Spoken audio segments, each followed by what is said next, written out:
자, 안녕하세요. 저는 방문가 임용고시학원에 있는 신범식이라고 합니다. 여러분들 재학생 여러분들이 이제 공부하는 방법에 대해서 이제 잘 모르는 경우가 있고 또 잘못된 공부 방법을 따르는 경우가 있어서 여러분들에게 좀 도움을 주고자 이 설명회를 열게 됐습니다. 그래서 이 설명을 통해서 여러분들이 어떤 식으로 공부를 해야 되고 어떤 내용을 공부해야 되는지에 대한 얘기를 좀 간단하게 해보도록 할게요. 자, 우선은 기본적으로 여러분들 이 시험에 관련된 내용을 좀 정보를 여러분들에게 제공을 한번 해보도록 하죠. 자, 일단 뭐 기본적으로 여러분들 잘 알겠지만 응시 대상은 교원 자격증 취득해야 되고요. 특히 한국사 능력 검정 시험 상급 이상인데 의외로 수업을 듣는 친구들 중에 이 검정 시험을 합격하지 않고 수업을 듣는 친구가 있는데 미리 따놓도록 하세요. 이건 이제 5년 동안 유효하기 때문에 미리 따놓는 게 좋은데 이걸 안 하고 입시 준비를 하게 되면 얘 신경 쓰느라고 제대로 공부를 할 수가 없습니다. 그러니까 여러분들이 본격적으로 공부를 시작하기 전에는 이 한국사 이 시험을 합격을 한 상태에서 시작하도록 합시다. 재학생이니까 재학 기간 동안에 따도록 하세요. 근데 이제 이게 예전하고는 시험 그 체계가 바뀌었기 때문에 약간 난해하다라는 얘기들이 있으니까 좀 미리 준비를 해서 합격을 미리 해놓길 바랍니다. 자, 시험 일정 같은 경우 기본적으로 보면 1차 시험과 2차 시험인데 1차 시험은 11월 말에 이루어집니다. 그리고 합격자는 12월 말에 일어나게 되고요. 그래서 1차 시험 합격자는 대략 한 1.5배로 합격자를 발표하게 되고 2차 시험 때 이제 간추리게 되는데 2차 시험은 이렇게 1월 중순경에 시험을 보게 되고요. 2월 초에 합격자 발표가 일어나게 됩니다. 보통 경쟁률이 한 10대 1 정도 된다고 생각하면 되는데 지역마다 이 경쟁률이 좀 다를 수가 있습니다. 그러니까 그런 것들은 좀 여러분들이 참고해 볼 필요가 있고요. 대략 한 1,500명 정도 접수를 하게 되고 150명 정도 이제 뽑게 됩니다. 자, 크게 이 시험은요, 보면 3교시로 나뉩니다. 그래서 1교시 때는 교육학을 보게 되고요. 교육학 문제는 한 문제예요. 그래서 이 한 문제인데 논술형으로 60분간 배점 20점짜리 시험을 보게 되고 그리고 2교시, 3교시는 교과론과 전공 생물을 합쳐서 문제가 이제 혼용되어 있습니다.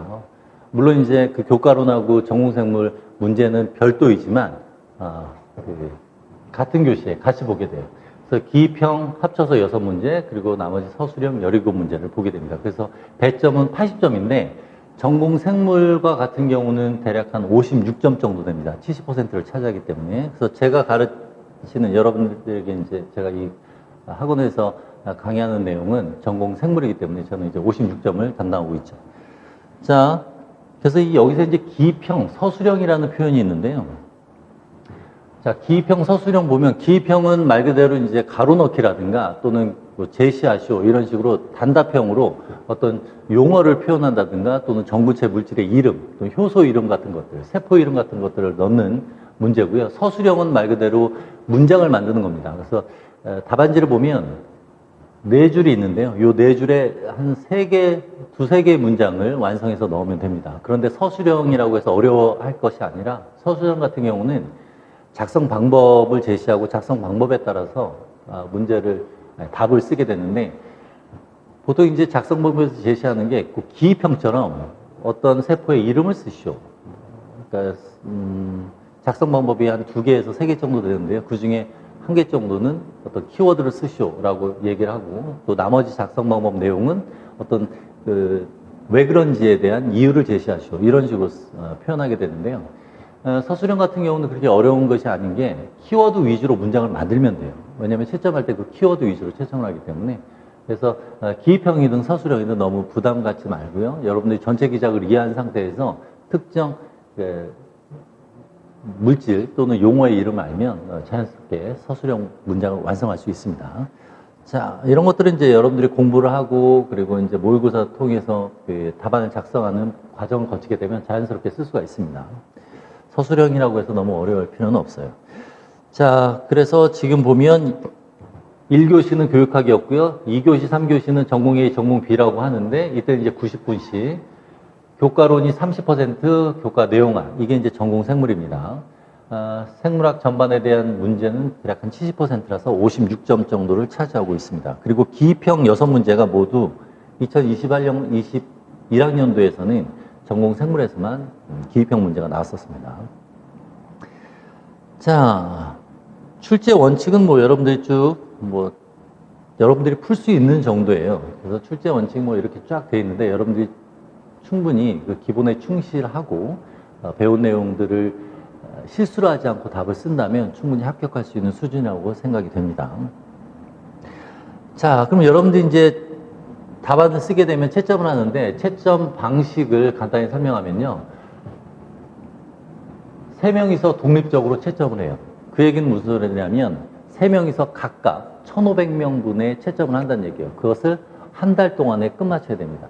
그러니까 당연히 답안을 채점을 할 때 꼼꼼하게 읽을 시간이 없어요. 그래서 여러분들이 답안을 쓸 때는 키워드가 작성 방법에서 제시하라는 키워드가 잘 보이도록 문장을 완성을 하고 문장을 완성할 때 글씨체도 이게 글씨를 꼭 이쁘게 써야 된다는 것이 아니라 정자체로 써서 상대방이 잘 알아볼 수 있게 쓰는 것이 좋습니다. 왜 이런 얘기를 하냐면 모의고사 때 첨삭을 하게 되면 무슨 글씨인지 못 알아보게 그리고 아주 촘촘하게 빽빽하게 쓰는 친구들이 있고 키워드를 한쪽 구석에 집어넣어서 쓰는 친구들이 있는데 그러면 채점하는 사람이 못 볼 확률도 있습니다. 그래서 여러분들이 답안을 쓰는 요령 같은 것도 기본은 채점자가 잘 알아볼 수 있게 작성 방법에서 제시하라고 하는 키워드가 잘 알아볼 수 있게 쓰는 것이 중요합니다. 자, 그래서 여러분들 이 정도로 기본 개념 잡고요. 자, 전공생물, 교과론 같은 경우는 이 정도, 그리고 전공생물 같은 경우는 이렇게 다양한데 이 다양한 내용을 크게 4영역으로 나눠볼 수가 있습니다. 그래서 세포학, 유전학, 그리고 동물생리학, 그리고 식물학, 생태학, 분류진화 이렇게 나눠볼 수가 있는데 대략 출제 비율은 세포학과 유전학 합쳐서 50% 그리고 동물생리 식생분진 합쳐서 50%다. 이 정도로 생각하면 되고요. 특히 이제 식생분진, 특히 이제 생태학, 식물학, 분류진화학 파트는 범위에 비해서는 좀 출제되는 빈도가 좀 높은 편에 해당합니다. 전반적으로 골고루 출제가 되고 있다. 이렇게 보면 되겠습니다. 그래서 전체 서술형 17문제 중에 11문제가 전공 생물이고요. 6문제 같은 경우는 이제 기입형. 그리고 나머지 이 서술형 6문제는 교과론 문제로 나오게 되겠습니다. 자, 지금은 여러분들이 이제 그 시험이 어떤 것인지 간단하게 개요를 여러분들에게 설명하고 있습니다. 자, 문제 유형 같은 경우 이런 식으로 다양해요. 그런데 보통 보면 기입형에서 쓰라고 하듯이 서술형에서도 전구체 이름을 써라. 단량체는 무엇이냐? 실험 방법은 어떤 것이냐? 이런 식으로 묻습니다. 그러니까 이런 내용들을 여러분들이 공부하면서 익힐 필요가 있고요.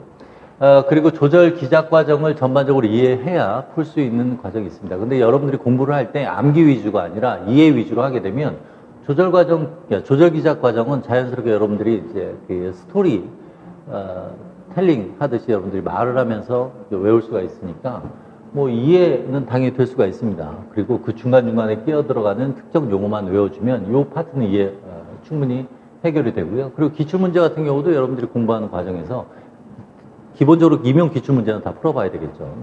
임용 기출문제. 그리고 여유가 있다면 미트, 디트, 피트 문제를 풀어보면 되겠습니다.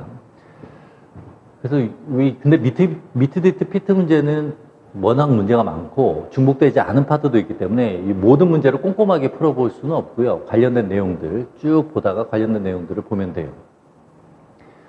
보통 이제 저 같은 경우는 이제 문제 풀이 때 최소한 임용 기출 문제는 여러분들에게 제공을 하고 이제 문제 풀이 과정에서 일부 문제는 미트, 디트, 피트 변형된 문제로 여러분들에게 제공을 하고 있습니다. 그래서 최대한 출제 가능성이 높은 문제들을 풀 수 있도록 이제 제공을 하고 있죠. 그래서 여러분들이 이제 공부를 꾸준히 하다 보면 이런 문제들을 잘 접하게 되고요. 또 충분히 이론 내용을 배우게 되면 어떤 유형의 문제들이 변형돼서 출제가 될 것이다 라고 예상을 할 수가 있기 때문에 그런 경우는 그 문제들에서 제공한 그림이라든가 그래프 같은 것들이 어떤 내용이다 정도만 알아도 충분히 풀 수가 있습니다.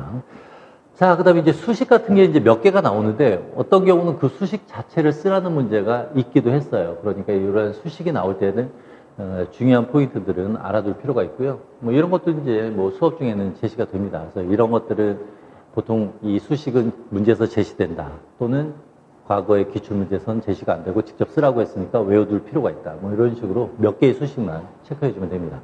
그리고 실험 해석은 이제 이론 내용을 밝힌 실험들을 이제 이론 강의 중에 중간중간에 여러분들이 이제 들을 수 있게 되니까 그런 그 실험 해석 능력을 이제 자연스럽게 키울 수가 있습니다. 그리고 이 실험에서 나오는 실험들이 기본적으로 나오는 실험들이 정해져 있어요. 그래서 그러한 대표적인 실험은 어떤 식으로 해석해야 되는지를 알 수가 있으니까 너무 깊이 있는 그 실험에 대한 해석 문제는 나오지 않고요.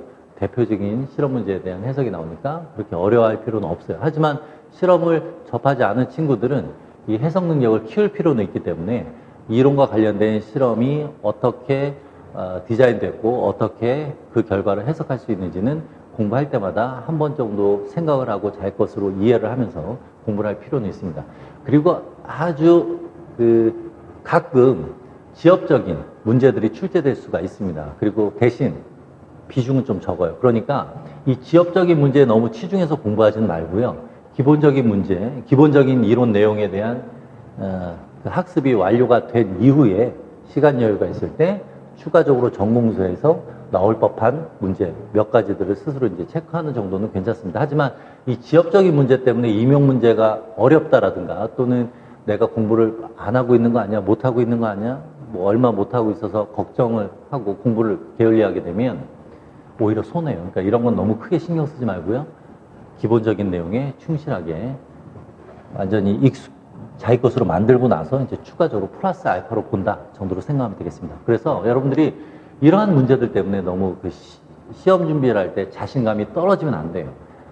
왜냐하면 이런 친구들을 많이 봤기 때문에 이런 얘기를 하는데 그래도 그런 친구들 기본에 충실하면 다 합격을 하니까 너무 걱정할 필요는 없습니다. 자, 문제 유형은 이 정도로 얘기했는데 어떤 문제들이 나오는지 뭐 간단하게 체크 한번 해볼까요? 자, 서술형 문제는 이런 식으로 나옵니다. 작성 방법에 따라 서술하시오. 이래놓고 이름 제시하래요. 그러면 작성 방법 중에 하나는 기입형 문제하고 똑같죠. 그 키워드 쓰면 되고요. 여기에서도 얘네들을 포함해서 설명을 하래요. 그럼 이 세포하고 호르몬 이름을 알겠죠? 알아야 되겠죠? 그리고 얘네들 기작은 수업 중에 이해를 시키는 과정이 있으니까 그때 수업 중에 얘네들이 어떤 식으로 작용을 하는지 이해를 한 상태라면 이 세포와 호르몬 이름만 넣고 그냥 문장을 완성하면 서술형 문제가 완성될 수가 있습니다. 그래서 서술형 문제라고 해서 너무 어렵게 생각할 필요는 없어요. 그래서 키워드 위주로 작성 방법에서 원하는 키워드를 찾고 그것을 문장으로 만드는 과정만 여러분들이 잘 해주면 되고요. 특히 그래서 공부를 할 때는 이해를 잘 해줘야 됩니다. 이해를 하게 되면 전반적인 내용이 이해가 된 상태에서 중간에 필요한 어떤 물질, 세포 이름 또는 용어만 그 몇 가지만 한 두세 가지만 외우게 되면 나머지 전체 기작을 서술형으로 쓸 수 있으니까 너무 크게 걱정할 필요는 없습니다. 공부하기 전부터 걱정을 하게 되고 자신감이 없으면 공부를 할 수가 없으니까 자신감 있게 1년 동안 충실히 공부하면 충분히 합격할 수 있다라는 생각으로 이제 도전을 하는 게 좋습니다. 그리고 기입형 같은 경우는 이런 식으로 해당 내용을 그냥 쓰면 돼요. 서술형과 기입형이 그렇게 어려운 것은 아니니까 걱정할 필요는 없고요. 자, 지금 같은 경우는 특정 용어를 쓰라는 형태의 문제였고요. 자, 또 어떤 유형이 있냐? 조절 과정을 조절 기작을 이해를 해야 풀 수 있는 문제가 있습니다. 이제 이 경우는 이제 근육이 수축하는 그 기작인 활주설에 대한 얘기인데, 이 내용도 이해를 하면 충분히 쓸 수가 있고요. 그래서 작성 방법이 2개 또는 3개가 나오는데, 이것도 충분히 다 여러분들 이론 시간에 공부를 하게 되면 충분히 풀 수 있는 그런 문제들입니다. 자, 그리고 이제 기출문제 변형된 경우. 대표적인 게 이제 피트 문제인데요. 2017년도 8월 달에 출제된 문제가 2017년도 임용 11월 말에 문제가 출제될 때 똑같이 그래프가 나왔습니다. 그리고, 보기 문제. 요 보기 내용이 그대로 작성 방법에 적용돼서 문제가 나왔는데, 이런 문제가 자주 나오는 건 아니고요. 어쩌다 나옵니다. 그러니까 너무 미트, 디트, 피트 쪽에 너무 치우쳐서 시간을 너무 많이 뺏길 필요는 없고, 이론 내용과 임용 기출 문제를 다 풀어본 상태에서 또는 병행해서 대표적인 미트, 디트, 피트 문제 중에 임용과 연관되어 있고 출제가 될 만한 것들을 선별해서 내용, 또 그래프들을 익힐 필요는 있습니다. 그리고 단권화시킨 노트에다가 어떤 문제가 출제될 만하다. 그러면 이제 메모해 놓고 따로 정리된 것을 찾아서 시험 전에 다시 한번 확인하는 과정을 거치게 되면 여러분들이 이제 충분히 준비가 될 수가 있는 거죠.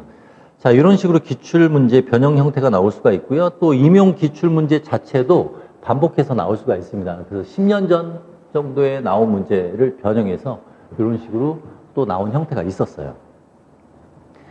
자, 그리고 수식을 이용하는 경우. 자, 이 수식을 이용하는 경우는 pKa를 구하는 그 공식이 있는데요. 그 수식 자체를 쓰라는 문제가 2014년도에 나왔고 또 그 수식을 알아야 풀 수 있는 문제도 나왔으니까 그런 대표적인 수식은 알아둘 필요가 있고요. 자, 이런 경우도 마찬가지입니다. 이건 생태학 문제인데 생태학에서도 관련된 수식을 알면 이제 풀 수가 있는 문제. 그래서 기본적으로 알아야 되는 수식은 몇 가지 안 되니까 그런 정도는 체크를 해서 알아둘 필요가 있고요. 자, 그 다음에 이제 실험 해석. 이러한 실험 문제들이 나오는데 이러한 실험 문제들도 다 수업 시간에 다 다루는 문제들이기 때문에 그렇게 어려움 없이 해석을 할 수가, 문제를 풀 수가 있습니다. 특히 최근에 이런 형태의 실험 문제들이 좀 종종 출제가 되고 있어요. 한두 문제씩은 꼭 나오는 양상을 보이고 있습니다. 그리고 이것도 역시 실험과 관련된 문제가 좀 전에는 2020학년도에 이렇게 나왔고요. 2021학년도에 이런 식으로 실험과 관련된 문제가 나왔습니다. 하지만 그렇게 어려운 내용은 아니에요. 하지만 이제 실험을 배우지 않으면 모르는 내용인데 이론 시간에 이런 실험 내용들을 다 다루게 되니까 걱정할 필요는 없습니다. 자, 그리고 이런 식으로 지엽적 문제가 나오는데 이러한 지엽적 문제는 그 문제 비중이 적어요. 그러니까 너무 그렇게 부담스럽게 생각하지 않아도 됩니다. 최근에 좀 비중이 약간 높아졌는데 약간 높아졌다 해도 그렇게 크게 차지하지 않으니까 이러한 지엽적 문제에 연연해서 걱정하고 이런 데 시간을 너무 많이 뺏기지 말고요. 출제될 확률이 높은 부분도 확실히 하고 그 다음에 여유가 시간을 따로 그러니까 시간 여유가 있을 때 시간을 따로 내서 이런 것들을 가능성 있는 문제들을 기출 문제를 토대로 해서 추린 다음에 몇 가지는 여러분들이 대비해 두면 충분히 준비가 되리라고 봅니다. 자, 이게 이제 여태까지는 기본적인 얘기들을 했고요. 이런 내용들은 뭐 나중에 또 설명회라든가 뭐 다른 강의의 설명회라든가 또 주변으로부터 많이 들을 수가 있으니까 간단하게 이 정도만 체크하는 걸로 하도록 합시다. 자, 이제 본격적으로 이제 재학생 여러분들에게 하고 싶은 말을 할 텐데, 자, 생물학을 모르는 상태에서 공부를 하는 친구들이 많습니다. 경험상으로 보면 심화과정에 학생들이 들어와요. 근데 심화과정에 들어올 때 일반 생물학을 건너뛰고 오는 친구들이 있습니다. 일반 생물학을 건너뛰고 심화과정에 들어오게 되면 생물학이 뭔지 모르는 상태에서 들어와요. 어떤 친구들은 이 생물학 체계를 아예 모르고 머릿속에 갖고 있지 않은 상태에서 들어오는 친구들이 있습니다. 여러분들이 어떤 그 조형물을 만들 때는 항상 뼈대가 있어야 되겠죠. 그리고 살을 붙이는 과정이 있는데 공부도 마찬가지입니다. 공부도 어떤 내가 지금 공부해야 될 것이 어떤 것인지 큰 틀을 머릿속에 집어넣어야 그 틀에 맞게 순차적으로 살을 붙일 수가 있는데 그런 틀이 없으면 배우는 족족 암기를 하게 되는데요. 이 암기가 섞이게 됩니다. 그러니까 컴퓨터 모니터상에 파일들 또는 그 폴더들을 막 마구잡이로 나열했다고 생각해 보세요. 그러면 정리가 안 되어 있는 상태이기 때문에 나중에 문제를 풀 때 기억해내려고 해도 흩어져 있기 때문에 기억이 잘 안 납니다. 그래서 내가 지금 어떤 내용을 공부를 하고 어떤 내용들이 각 파트에서 나왔는지를 체계적으로 머릿속에 정리를 해야 되는데 이제 생물학을 대학교 때 배웠기 때문에 일반 생물학은 뭐 그냥 바로 심화 들어가면 되지라는 생각으로 일반 생물학을 건너뛰는 친구들은 심화 과정에서 제대로 못 쫓아와요. 쫓아온다 하더라도 버거워합니다. 자, 왜 그러냐면 우리가 이제 생물학을 배울 때는 요 순서대로 배워요. 그래서 일반 생물학 책을 보면요. 세포학을 다루게 되고요. 유전학을 다루게 되고 그것을 토대로 해서 동물생리학을 다루게 됩니다. 보통 여기까지가 이제 기본적이고요. 이제 추가적으로 식물생리학. 식물생리학은 동물하고 많이 다르기 때문에 따로 식물생리학, 식물형태학은 따로 배우게 되고요. 그 다음에 생태학, 분류진학 파트에서 이렇게 다루게 되는데 최소한 세포학 파트의 고분자 파트가 기본인데 이걸 알아야 소기관이 어떻게 구성되어 있고 어떻게 작용하는지, 그리고 이러한 소기관이 이해가 돼야 각 조직을 구성하는 세포가 어떻게 작용을 해서 이 조직에 의해서 형성된 기관들이 어떤 기능을 하는지, 또 기관 내에서 어떤 기작이 발생을 했을 때 왜 그런 기작이 일어나게 됐는지 제대로 이해를 할 수가 있어요. 가장 기본은 고분자예요. 생물체를 구성하는 분자는 다양한데 가장 많이, 그리고 생물체의 특성이 서서히 나타나기 시작하는 단계가 바로 고분자. 고분자 딱 4개입니다. 단백질, 핵산, 지질, 그리고 탄수화물. 요 4개에 대한 특성을 잘 이해를 하면 그러한 분자들에 의해서 여러 가지 창발적 기능들이 형성되면서 생명 현상이 나타나기 때문에 뒤에서 나오는 내용들을 이해를 할 수가 있어요.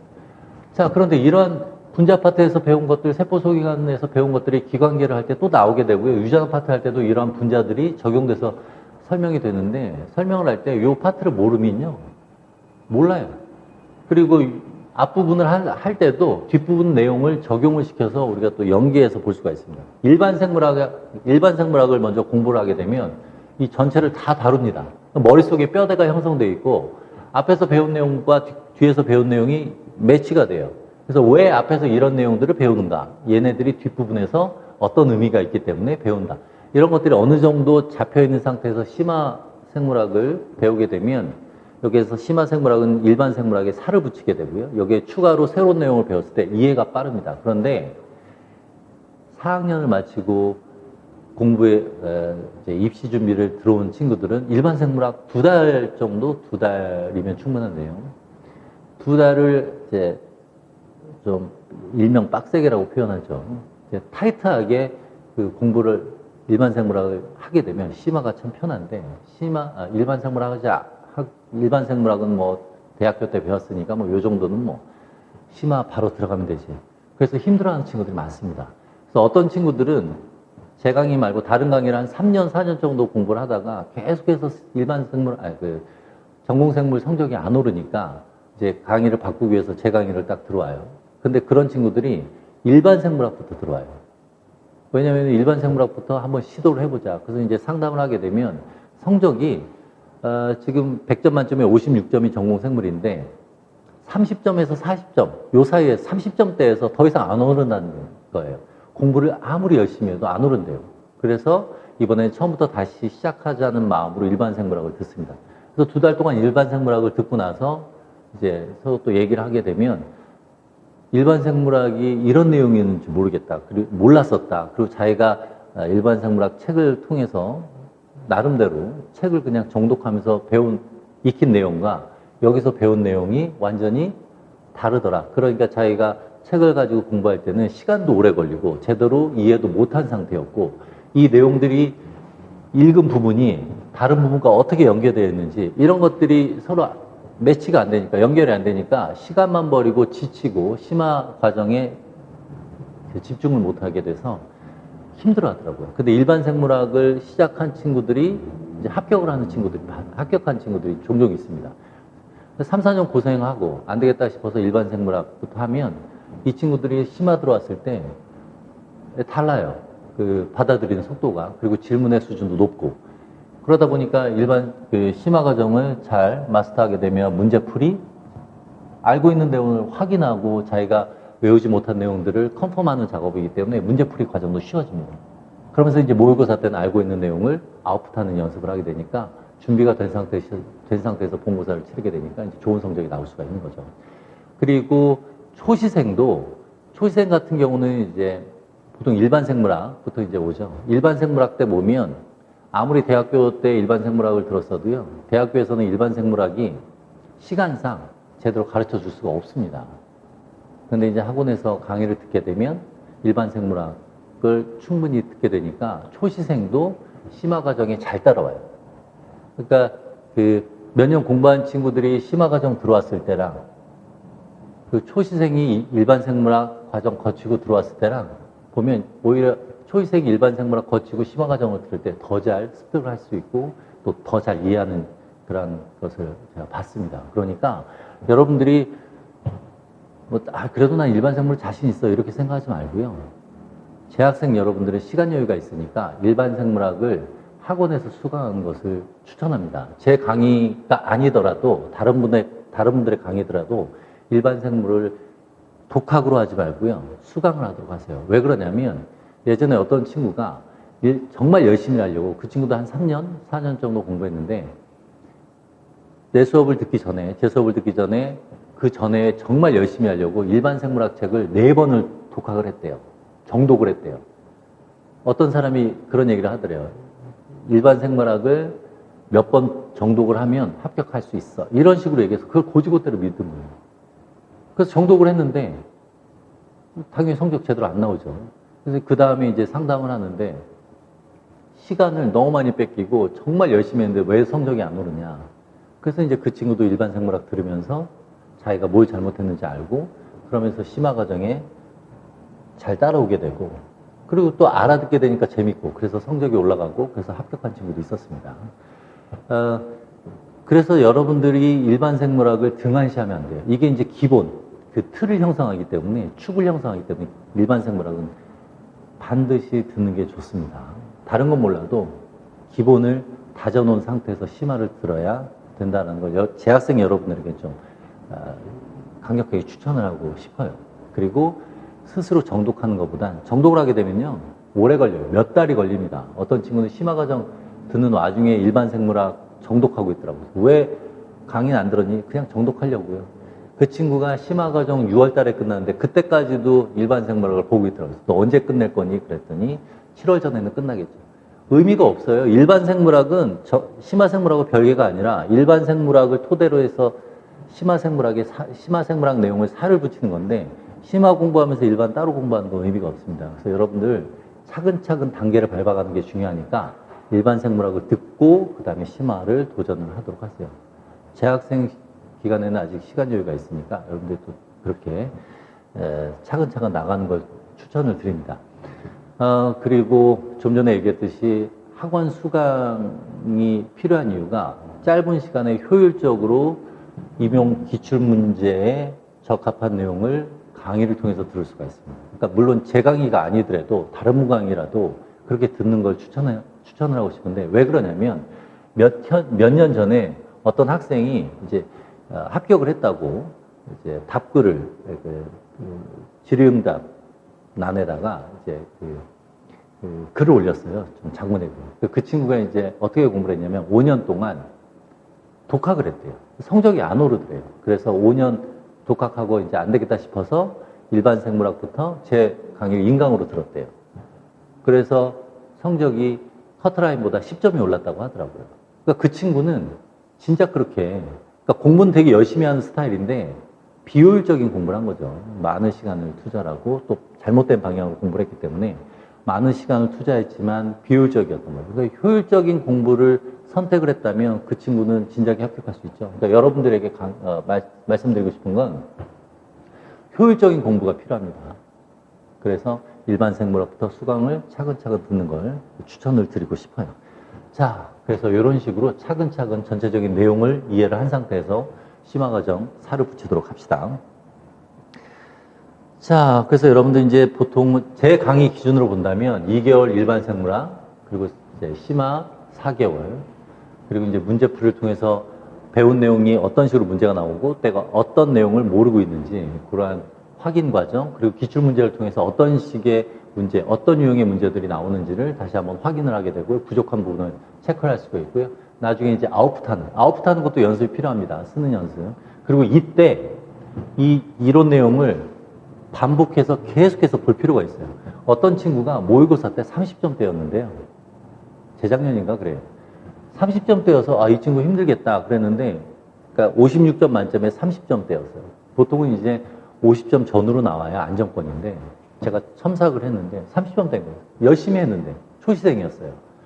그런데 1차 시험이 끝나고 연락이 왔어요. 합격했다고. 그래서 어떻게 공부를 했길래 모의고사 때는 성적이 낮았는데 그랬더니 1회 모의고사 성적을 보고 충격을 받았대요. 제가 총 4회를 보고 2회 동안 정리하는데 그래서 1회 충격받고 그때부터 정말 열심히 했대요. 남은 1개월 반 동안 정말 그 전에 배웠던 내용들을 정말 정리를 반복해서 했대요. 이 친구가 평소에 열심히 했던 친구예요. 근데 이게 정리가 안 된 상태에서 모의고사 받고 충격받아서 저는 보통 이제 그 단권화된 노트를 따로 여러분들이 작성하지 않도록 어느 정도 작성된 노트를 제공합니다. 그리고 이제 빈칸에다가 이제 필요한 부분 그림이라든가 내용들을 기입을 하는데 그거 가지고서 1개월 반 동안 정말 열심히 해서요. 1차 시험 초신데도 1차 시험에 합격했다고 하더라고요. 1년 반 동안 10여 점을 올린 거예요. 그러니까 여러분들이 아무리 열심히 해도 마지막 순간에 열심히 안 하고 평소대로 하거나 좀 게을러지면 성적이 안 오를 수가 있습니다. 그러니까 요 마지막 순간에는 열심히 할 필요가 있고요. 확실하게 할 필요가 있습니다. 어쨌든 여러분들 중간에 뭐 심화부터 듣는다 이러지 말고요.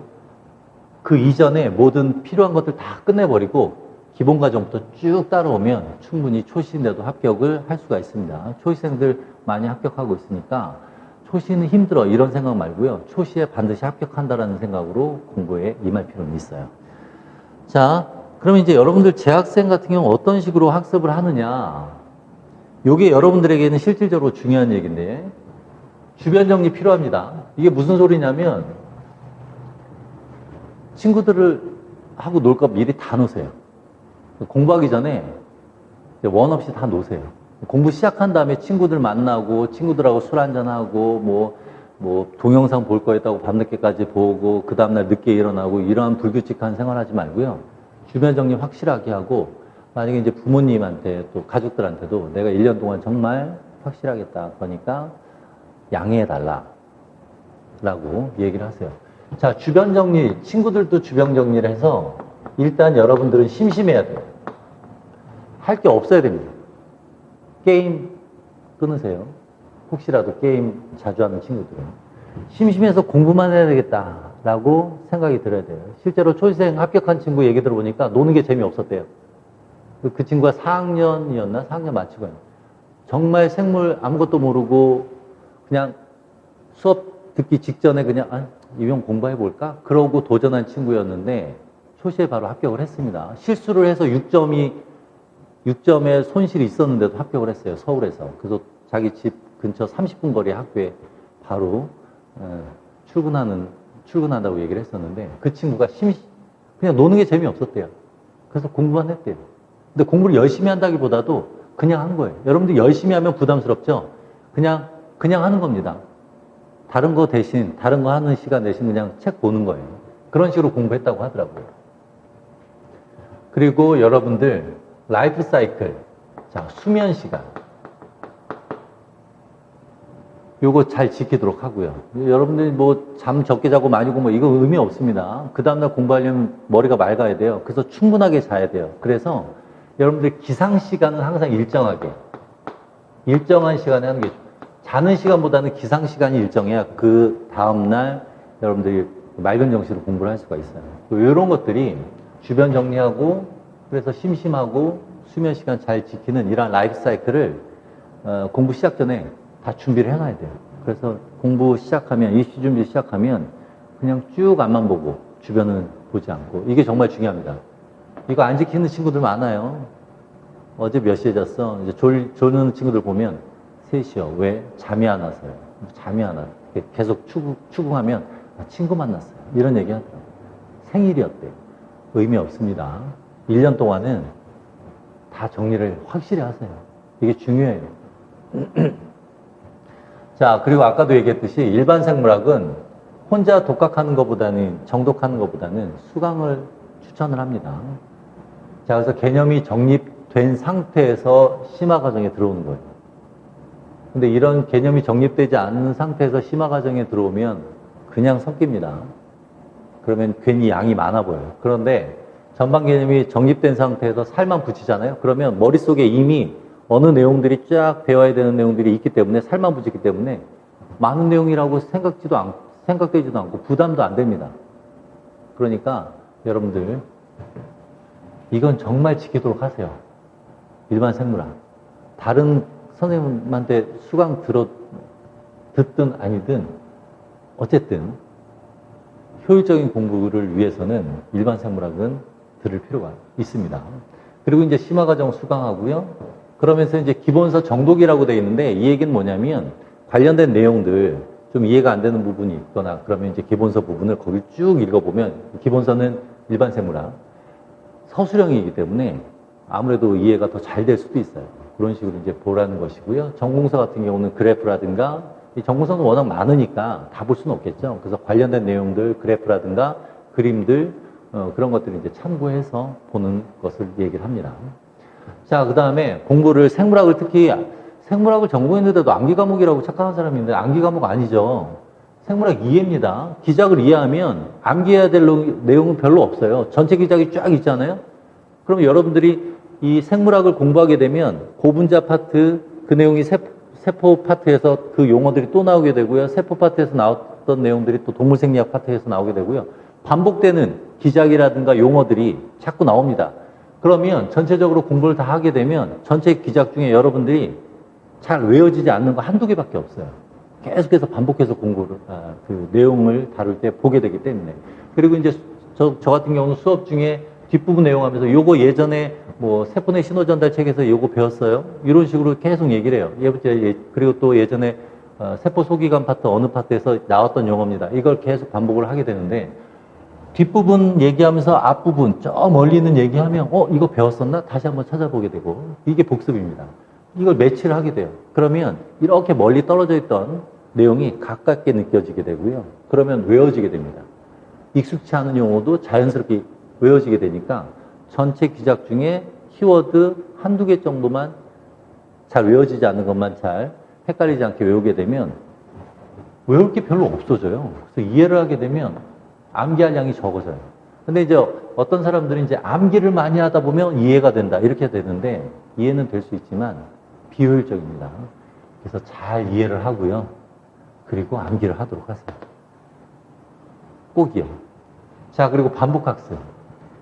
그 주에 배운 내용만 복습하지 말고요. 그 전주에 배운 내용도 복습하고요. 그리고 그 다음 주에 또 복습을 할 때 전전주 것도 복습을 하게 되고 계속해서 봅니다.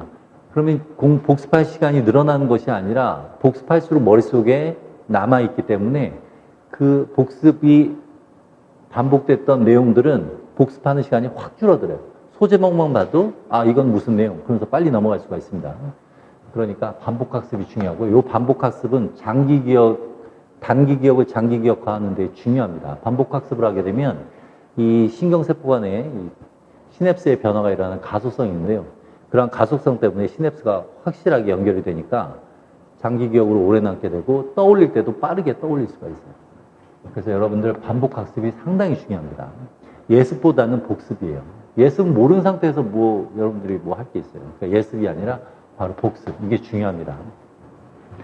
자, 그럼 이런 기본적인 이건 정말 중요한 얘기들이고요. 자, 그 다음에 이제 노트를 만드네, 안 만드네, 이런 얘기 하는데, 노트 정리는 필요합니다. 왜냐면, 이게 후반부에 갈수록 아주 중요해요. 체계화할 수가 있기 때문에. 자, 노트가 있으면, 노트는 서술형 교재보다도 체계적으로 되어 있습니다. 그래서 키워드 위주, 또 소제목 위주로 정리가 되어 있기 때문에, 내가 공부하는 파트 딱 보면, 이거 어떤 내용이지? 이렇게 하다가, 잘 외워지지 않는 것은 포스트잇으로 표시를 해두고요.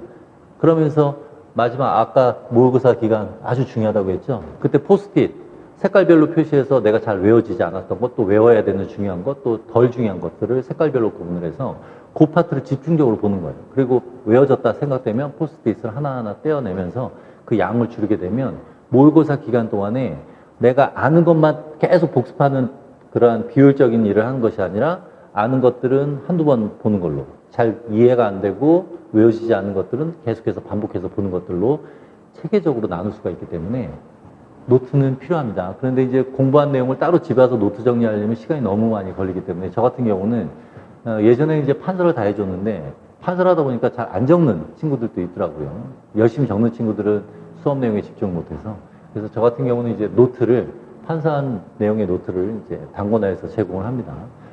그런데 이제 다 써져 있는 것은 아니고요. 그림 같은 것들 비어져 있고, 일부 그림은 있지만 일부 그림은 비어져 있고요. 그리고 또 중요하게 또 따로 써야 되는 내용들은 약간 그 공간으로 남겨놔서 이렇게 표시를 다른 색깔로 이렇게 표시를 하죠. 그러다 보니까 판서량도 줄고 학생들이 따로 노트 작성을 하지 않아서 좀 좋아하는 경향이 있었습니다. 그리고 거기에다가 이제 여러분들이 추가로 포스트잇으로 이제 추가적인 내용들을 붙여주면 나중에 편하게 공부할 수가 있겠죠.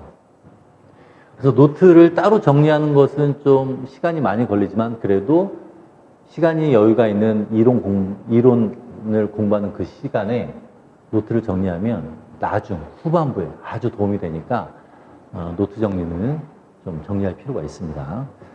자, 그리고 가장 중요한 거, 이 자신감 있어야 돼요. 초시 다 합격할 수 있습니다.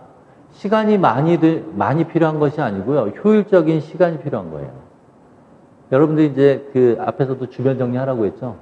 집중하고 공부하게 되면 집중 안 하고 2년, 3년 한 것보다 훨씬 성적이 오를 수가 있습니다. 그리고 1년 동안 합격할 수 있을 만큼 실력을 쌓았는데 운이 나빠서 떨어지면 그 다음에 똑같이 열심히 하면 그러면 그 다음에 합격할 수 있어요.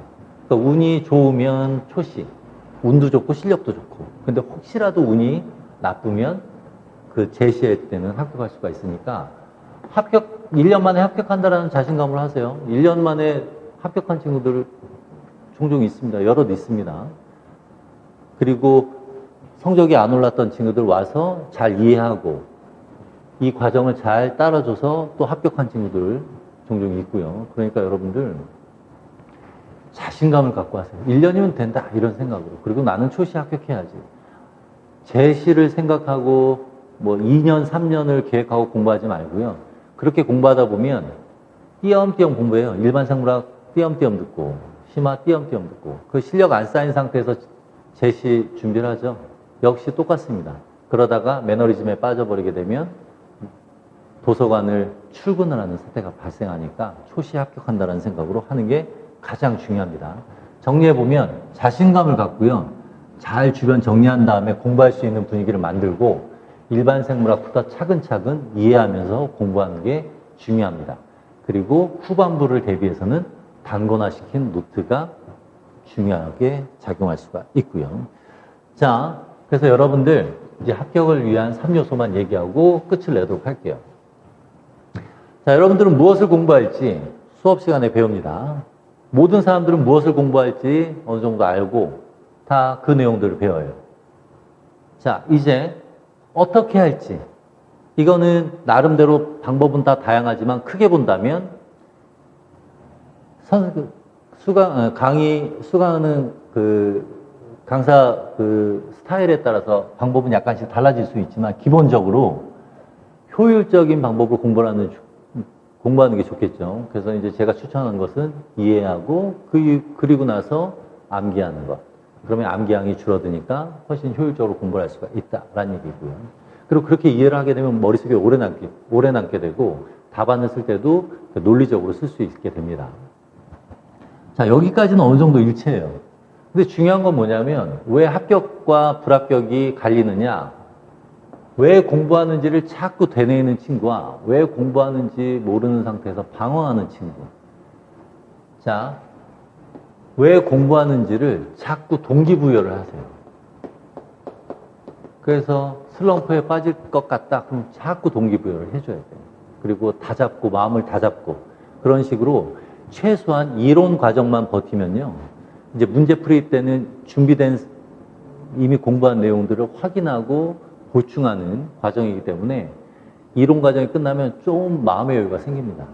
그래서 그때는 좀 덜 지쳐요. 마음의 여유가 생기고 자신감도 붙게 되니까. 그래서 힘든 이론 과정 기간 동안은 동기부여를 계속 할 필요가 있습니다. 내가 왜 공부할까? 한 예로 어떤 친구가 3년 또 4년 이제 공부 안 되다가 제 수업을 들은 친구가 있었는데 그 친구가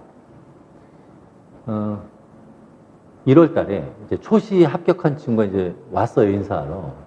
그래서 이제 그 친구하고 얘기하고 그러다가 지금 우리 지금 공부하는 친구들이 있는데 나중에 시간 되면 같이 밥 먹으면서 얘기할까 그랬더니 좋대요. 그래서 나중에 시간을 잡고 그 3년 공부하고 잘 안 돼서 이제 일반 생물학부터 듣는 친구를 포함해서 다른 친구들이 같이 밥 먹으면서 얘기를 했습니다. 그런데 그 친구가 한마디 하더라고요. 나 지금 공부하는 친구가 그 초시 합격한 친구한테 내가 지금 슬럼프에 빠졌는데 어떤 식으로 슬럼프를 극복했느냐라고 질문을 하더라고요. 그 얘기는 자꾸 이제 그 실패를 하게 되니까 1월 달에 공부를 시작하면서 자신감이 많이 하락한 상태예요. 그래서 내가 해도 될까? 한다고 될까? 뭐 이런 식으로. 어떻게 하는 게 효율적이지? 뭐 걱정도 되고 그러다 보니까 이 자신감이 떨어져서 슬럼프를 1월 달 일반 생물학 배우면서 벌써 찾아온 거예요. 그런데 초시에 합격한 그 합격생이 조언을 하기를 아까 언급했듯이 그냥 나는 노는 게 재미가 없었어요. 그냥 하라는 대로 했어요. 그러니까 열심히 공부했다 이런 표현이 아니라 그냥 하라는 대로 했어요. 딱 그 한마디 하더라고요. 그러니까 이 친구가 좀 이제 황당하잖아요. 근데 그때 느낀 게 있었나 봐요. 그래서 그 친구가 그 다음에는 열심히 하더라고요. 물론 이제 힘들겠지만 티는 안 내고. 그래서 그 친구 바로 합격을 했습니다. 그 해에. 마지막까지 그 친구가 달라진 모습은 마지막 수업 때까지 질문을 하더라고요. 아, 이거 맞나요? 확인을 하네요, 질문. 맞다. 그러니까 이 친구가 동기부여가 운 좋게도 1월 달에 된 거예요. 그래서 동기부여를 하게 되면 자기 자신이 지칠 때 끌고 갈 수 있는 힘이 생기고요. 그리고 잡생각을 하지 마세요. 그냥 하면 돼요. 열심히라기보다는 그냥 내가 한 해 동안은 책을 보고 지식을 쌓는 과정이고 이 지식은 나중에 교사가 돼서 아이들에게 가르쳐 줄 수 있는 내용이니까 미리 내가 공부한다 생각하자. 그런 식으로 동기부여를 해서 왜 공부하는지를 항상 생각하면서 지치지 않는 게 중요합니다. 특히 이제 초시 같은 경우는 지치지 않을 수가 있는데 잘 모르는 내용. 일반 생물학 잘 이해를 안 한 상태에서 또는 수업을 듣지 않은 상태에서 심화과정 들어오게 되면 어려워요. 기본 지식이 없는 상태에서 수업을 듣게 되니까. 그러면 자신감이 하락해요. 그럼 심화과정 때 수업을 게을리하게 되고 지각하고 결석하고 복습 안 하게 되고 복습용 문제를 줘도 풀지 않고 그러다 보면 자신감이 계속 하락하는 거예요. 그런데 동기부여를 하면서 그래도 조금만 힘내자 해서 이론 과정을 끝까지 잘 버텨주고 복습용 문제 매주 내는 거, 매주 주는 거 그때마다 풀면서 내가 어떤 내용을 아직 숙지하지 못했구나 체크하면서 계속 복습을 하게 되면 계속 자기 자신을 끌고 갈 수가 있습니다. 그래서 어느 단계까지 딱 도달하게 되면 자신감 붙게 되고 그 이후 열심히 공부할 수가 있게 돼요. 그러니까 여러분들 공부할 때는 자신감을 갖고 항상 지칠 때 동기부여를 해서 내가 왜 공부해야 되는지 자꾸 되뇌이도록 하세요. 이게 제일 중요합니다. 특히 재학생 같은 경우는 1년 뒤, 2년 뒤에 시험 본다라는 생각에 여유 부릴 수 있는데요. 여러분들 재학생 때 당장 올해 시험 본다라는 마인드로 공부를 하세요. 예전에 어떤 친구가 있었냐면 자꾸 인강으로 질문하는 친구가 있었어요. 일주일에 2-3개씩 꼬박꼬박. 수업 중에 가르친 내용도 꼬박꼬박. 알고 봤더니 군대에 2학년 때 군대 가서 군대에서 시간 내서 수업을 듣는 친구였어요. 인강. 그래서 그 친구가 휴가를 내서 상담 때문에 왔습니다. 그래서 그 친구하고 얘기를 했죠. 2학년이라고 하더라고요. 그러니까 전공 수업을 듣지 않은 상태에서 수업을 듣다 보니까 이해가 안 되니까 계속 질문을 하는 거예요. 그래서 2학년인데도 그렇게 하더라고요. 당장 그 해에 시험 볼 듯이. 그 친구는 그러고 제대로 했어요. 그리고 그때 상담할 때도 휴가 나온 거잖아요. 그 안에 교재를 가지고 왔더라고요. 교재 보여주면서 이 질문 하나만 또 할게요. 그래서 그때 또 질문했어요. 그러니까 그런 친구들은 재학생이지만 내년, 내후년 그때 열심히 하지 뭐가 아니라 지금 당장 열심히 하는 친구라서 3학년 때 더욱 많은 지식이 쌓일 거고요. 더욱 단단해질 거고 4학년 때는 여유 있게 그리고 추가적인 내용들을 전공서에서 출제될 만한 것들을 보완을 하니까 아마 그 친구는 4학년 과정 때 준비하고 아마 바로 합격했을 가능성이 큽니다. 그래서 여러분들은 재학생 때 공부를 시작을 하면 그해 합격한다는 생각을 하세요. 만약에 그해 합격한다는 생각으로 공부하지 않을 거라면 차라리 노세요. 주변 정리하고 놀 거 다 놀고 차라리 어중간하게 여름 때부터 어중간하게 뭐 이거 들을까 이러지 말고요. 공부를 시작했다라고 한다면 그해 끝내겠다라는 마인드로 해야 됩니다. 안 그러고 그냥 어중간하게 하면 괜히 시간만 버리고요. 그리고 지쳐요, 사람이. 그럼 그 다음에 본격적으로 할 때 내가 어느 정도 했다라는 자만감도 있고 그리고 공부했기 때문에 지치기도 하고 느슨하게 공부를 하면 또 실패할 수가 있습니다. 그러니까 공부하기 전에는 다 주변 정리하고요. 공부할 때는 공부만 할 수 있게끔 여러분들이 잘 스케줄을 짜서 여러분들 나름대로 그 스케줄 따라서 그 입시 준비를 하는 게 중요합니다. 자, 얘기가 길어졌는데요. 여러분들 재학생이기 때문에 여유가 있을 겁니다. 여유가 있는 만큼 여러분들이 스케줄을 그리고 어떤 식으로 학습 전략을 짤지 제 조언을 듣고 또 여러분들 나름대로 여러분들에게 맞는 전략을 짜서 준비를 잘 하면 초시에 바로 합격할 수 있으니까요.